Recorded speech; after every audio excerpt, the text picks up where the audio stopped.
have more than one woman. By nature, male and female, they're born in equal proportion. Male and female, they're born in equal proportion. But when you ask any pediatrician, in the child age itself, in the childhood, the female sex can fight the germs and the disease and the bacteria much better than the male sex.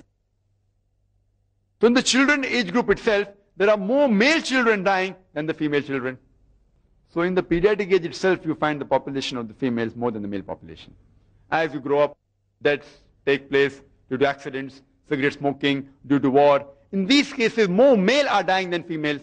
So today in the world, there are more females than males. Only in few countries, like the country where I come from, India, and few other countries, where the female population is less than the male population. And the basic reason for this is, a report had come on the BBC, in the program assignment, the topic was Let Her Die. There was a British reporter by the name of Emily Beckingham who said that every day in India, 3,000 fetuses are being aborted after they identified that they're females. That means more than 1 million fetuses are being aborted in India after they identified they're females. If this evil practice is stopped in India, within a few decades, even in India, the female population will outnumber the male population. Let's analyze the statistics and the ratio of the male-female population throughout the world. In America alone, there are 7.8 million females more than male. In New York alone, there are 1 million female more than male. And today's statistics tell us that the 1/3 population of New York, they are gays. Gays means sodomites. That means they wouldn't like having female partners. There are more than 25 million gays, sodomites in America, Qomelut. That means, if you analyze, there will be 30 million females more than males. In UK alone, there are 4 million females more than males. In Germany alone, there are 5 million females more than male. In Russia alone, there are 9 million females more than male. And Allah subhanahu wa ta'ala alone knows how many millions of females are there throughout the world. Even in Singapore, if you check the census, there are bound to be more females in Singapore than males. And Allah subhanahu wa ta'ala alone knows how many females are more than males throughout the world. Suppose I agree with the non-Muslim who says that one man should only marry one woman, if I agree with him. And suppose my sister happens to live in America and the market is saturated. Every man has found a wife for himself and the market is saturated. Yet there will be 30 million females who will not find husband. 30 million. If you can find a man who has no wife, grab him. But suppose the market is saturated.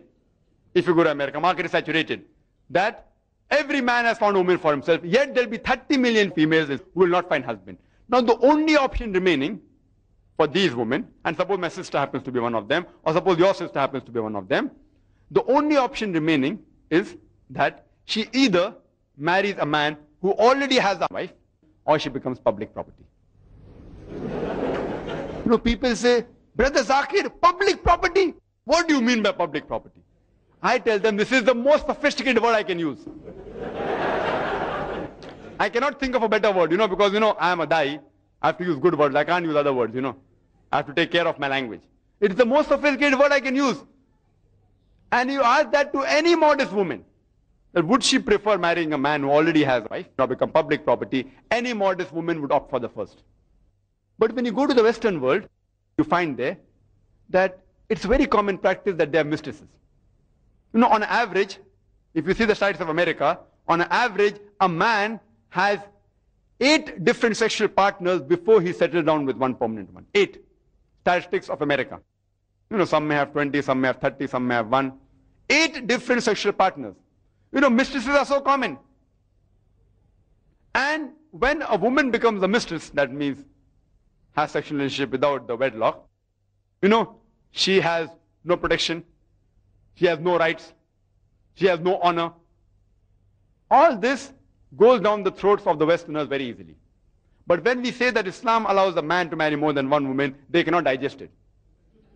When a man marries more than one woman, the women, both or 3 or 4, all of them get equal justice, they get honor, they get their rights. And alhamdulillah, they lead a dignified life. Whereas if you compare to the mistresses, they are leading a life which is not honorable at all. So Islam has a solution to the problem of the humankind. That's the reason Islam has allowed some men to marry more than one woman to protect the modesty of the woman, not to degrade her.